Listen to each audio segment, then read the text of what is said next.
Hello, I'm Jane Dutton. Remember to like and subscribe. This is Eyewitness News.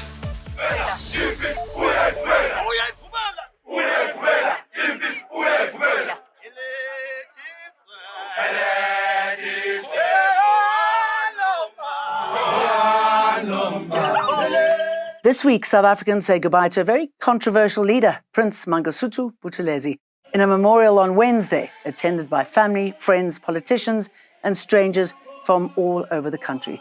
There's still a lot of people milling around the Kwapi Dangene royal residence, waiting for the burial on Saturday. Buthelezi will have an official special Category 1 funeral with military honours. The IFP founder died last Saturday at the age of 95.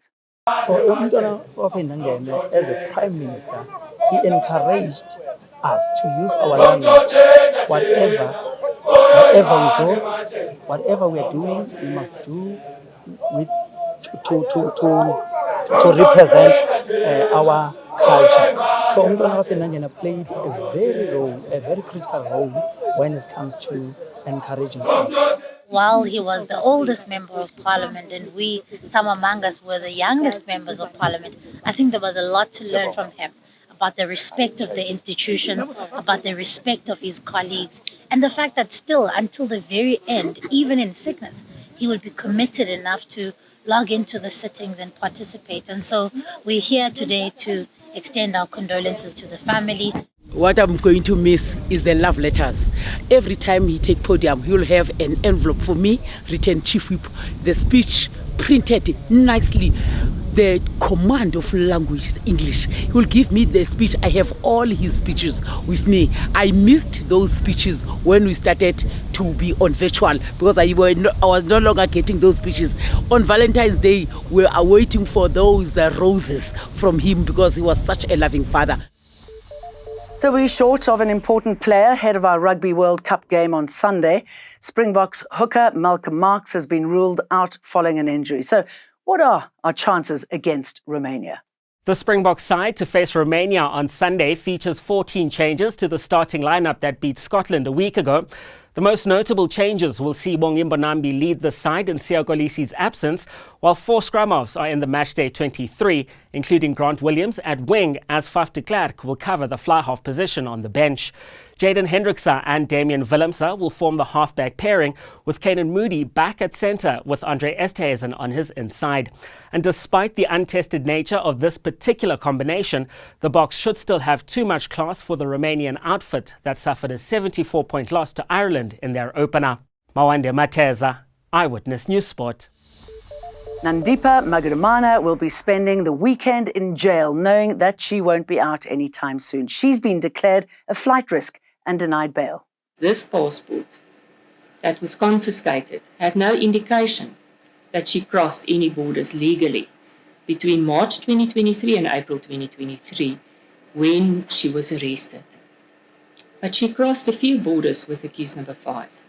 It's a good indication that she has the necessary means, the know-how to leave the country.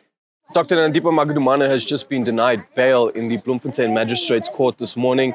Magistrate Estelle de Lange, in delivering her bail judgment, concluded that Magudamana remained a flight risk, that she illegally left the country, and that despite her having a passport, she never used it when she crossed borders. And she also noted that despite police having confiscated this passport, the fact that Magudamana had never stamped her passport when she left the country ensures that she's a flight risk and that bail shouldn't be granted. Now, we're joined here by some of the supporters of Katlego Bereng. Sandra, just tell us in terms of Magudamana being denied bail, obviously you guys as community members are happy with that.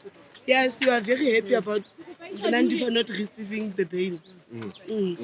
And going forward, tell me, how are the family of Katlego Bereng coping? Hey, it's being hard. They're not yet fine about the incident. Yes. For Eyewitness News, I'm Arun Singh in Bloemfontein. We'll have to wait until next month to know who the next public protector will be. That's because Parliament has been unable to find a suitable venue for the vote on Koleka Gcaleka's chances. The results of the division is as follows. Yes, 318. Noes 43. Abstention 1. The question is agreed to, and Advocate B. Mkhwebane is accordingly removed from the office of the Public Protector, according to the recommendation of this House. Thank you very much, honourable members. Galeka's been acting in the position since Busisiwe Mkhwebane was suspended in June last year. On Monday, Magudamana's time in the job finally came to a very expensive end. The National Assembly voted to impeach her. She's promised to fight back with the help of the EFF. And we also have another weight looming. It'll be 2 weeks before we hear more about the photos found on Mthobisi Mqube's phone. The state believes Mqube was the gunman that shot Senzo Meyiwa in 2014. The photos, there are about 784 photos. Went through all of them, and he also made copies for the defense. All 4 of my colleagues, we provided them with the memory stick on which the photos were loaded. Defense lawyers told the court that they would need time to consult and study the photos. Here's more on what happened. Today marks the end of a 9-week stretch since the restart of the Senzo Meyiwa trial before a new judge, Ratha Mokgwatleng. Over the last 2 months, we've seen witnesses ranging from those who were in the house to experts taking the stand. Here are some of the points the court has learned so far. At least 2 of the people who were in the house have identified Ubongani Ntanzi as one of the intruders. Both Dumelo Madlala, that's Meyiwa's close friend, and Zandile Khumalo, the sister to Kelly Khumalo, pointed Ntanzi out. The state also established a link between the 5th accused, Fisokuhle Ntuli, and the other accused through telephone records. It was also revealed that Ntuli called Kelly Khumalo's phone before Meyiwa was killed. The state has also spent weeks leading evidence against the 3rd accused, Mthobisi Mncube. The gun that the state believed was used to murder Meyiwa was allegedly found by police at his home in Cleveland while he was being investigated for another crime. A ballistic expert linked the gun to the scene of Meyiwa's murder. It was also established that the gun was held against Meyiwa's skin when he was shot, and he could have survived only for seconds or minutes before he died. A key state witness has been testifying this week. Constable Sizwe Zungu claims to have seen all the accused at the Voslow's hostel moments before and after Meyiwa was killed. He also claims that 2 of them had guns. At least 2 of the accused have denied being in Johannesburg on the day Meyiwa was killed. The state has used photos from Mncube's phone for their investigations. The trial has been postponed until next month as the High Court goes on recess. When the matter returns, Judge Ratha Mokgwatleng ruled that the defense should be ready to cross-examine the ballistic expert and lead evidence on the photos downloaded from Mncube's phone. Khomza Modise, Eyewitness News. More bodies are being recovered every day in Libya as burials take place.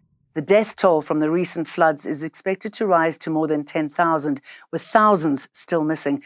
Recovery operations are underway there and in Morocco too. A powerful earthquake struck last week, killing almost 3,000 people. Search and rescue teams from Spain, Qatar, UAE and the UK are still on the ground. More than 2,100 people have lost their lives after the 6.8 magnitude quake rocked the Marrakesh area. South Africa shares the pain and loss felt by the people of eastern Libya and Morocco. These disasters highlight once more the frailty of life when confronted with the forces of nature. And we were lucky to host comedian and former US talk show host Trevor Noah in the Prime Media building. He dismissed claims that the government will pay him millions in taxpayers' money to promote brand South Africa. This after reports that the megastar would earn 33 million rands to feature on a 5-minute promo to endorse SA as a top tourist destination. Guys, I can't work for government because I also want to talk about government. Noah, who's yet to sign the deal, says he was approached by corporates to do the job. And that's it from me. Have a good weekend. Eyewitness News. In touch, in tune, and independent. For the latest, log on to ewn.co.za or ewn.mobi.